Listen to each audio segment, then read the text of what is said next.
Hi guys, it's Michelle Miracle here. This is a very long story. I'm going to try to make it short. I have had the weirdest day ever today. Okay, it started when I went to get the massage. By the way, I washed my hair with hand soap today, so that will come in handy. That you will understand that part of the story later. Just remember that. So, first of all, I went to get a massage. It was great, except that at one point she was rubbing the back of my legs and I started burping. Like a weird, like, gurgly liquid burp, which was weird, and I started choking, and that was fun, and then I started sobbing later. That was also fun. But anyway, whatever, that happened. Then I went to a movie by myself, and I was there really, really early, so I had to wait outside until they cleaned the movie theater, because the other movie had just gotten out, because the one I wanted to see was sold out, so I bought another one. It was 40 minutes away. So I go in, there's one guy ahead of me, or one guy there as early as I am. Out of the entire movie theater, my seat was exactly next to him. So I'm walking up the stairs and I'm just like, believe it or not, I'm sitting right next to you. And then we have a little fun rapport. He's an older gentleman with a thick accent and kind of crazy eyes. Then he starts talking to himself in another language. Well, first he read a paper for like 20 minutes, which was fine. Great, good. We have nothing to talk about because, you know, we're not there on a date even though it looks like it. But my phone had just died, so I didn't have anything to distract me other than popcorn and, like, you know, my thoughts and burping from, or, you know, remembering the burps. Anyway, this is getting long. So then he puts down the newspaper and starts talking to himself in another language and maybe repeating the same thing over and over again. And then he, like, takes a couple deep breaths and then he, like, excuse me, can I ask you a question? Sure. When you buy a car, is it covered? If it breaks, is it covered? I'm like, did you get it from a dealership? It depends on how old it is, blah, blah, blah. We talk about drivetrain warranties for like this long, and then he goes, oh, because there was a man at the place that they were fighting, and oh, cool. Then he's like, a couple minutes later, he rehearses something else to himself, and then he goes, what about clothes, huh? You wear old clothes, they're not going to take them back. Yeah, funny. Then the movie starts and everyone fills into the theater and thinks we're on a date because we're there together.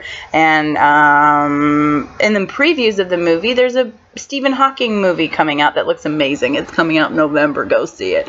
Anyway, the actor, or the promo, shows the actor, or the character, whatever, falling down, hitting his head. Stephen Hawking, head injury. Got it. And in that moment, the music is swelling, and it's like this, we know he's the hero, and we see him fall, and we know that changed his life forever. Really loud movie moment. My boyfriend over here? What? No. Don't laugh at that. That is not a funny moment. And I thought, oh, maybe he's just uncomfortable. Maybe, you know, he doesn't like, you know, people being in pain. Or maybe he thinks it's funny when people fall and he has this nervous laugh. I don't know.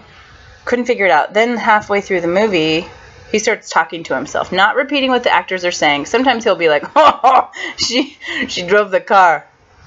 Okay, yeah, she did. He was like having a conversation with somebody else who wasn't there.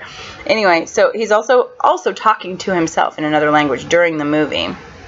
Maybe his reaction to the scene or whatever. And laughing at really uncomfortable moments. Like at one point when a woman was crying and her husband were about to break up, she was just sobbing, and it was like an emotional moment, and he started laughing like loud, and then he laughed at another part that didn't seem like he was maybe awkward or uncomfortable. Like I thought maybe it's just nervous laughter, but there was another few parts that I definitely know it wasn't nervous laughter. Okay, so that happens, but I realized that everyone else around me is now laughing. When he laughs, they laugh, laugh, laugh, laugh. It's like this chain reaction, and they start looking at me. Because they're like, that girl is with him.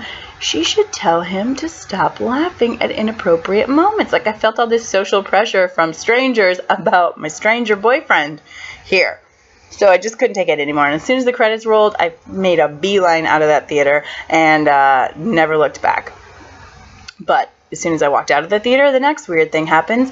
Gene Simmons is walking towards me with his wife. weird. Like Gene Simmons at the mall watching a movie. Like, I don't get it. And then I expected to see my ex-boyfriend there taking a selfie with himself with Gene Simmons, but that's another story. And then I thought that was over. Then I went to a store to get some shampoo. And as I'm looking at the shampoo, trying to decide, you know, what's more important, split ends or you know, color therapy, whatever. This guy starts to sneak by me in the aisle, and I'm like, oh, excuse me. And he goes, oh, excuse me. Hey there. How you doing? And I'm like, I'm fine. Yeah. He goes, what's your name? And I'm like, do I know you? He goes, we can get to know each other. And I started laughing. I didn't know what to do. I was just like, what the fuck is happening in my life right now? Who is punking me? So I just started laughing, and he's like, you don't want to get to know each other? And I'm like, no, I'm good. Thanks. I'm taken. But what I didn't tell him is that I'm taken by the little man at the movie theater.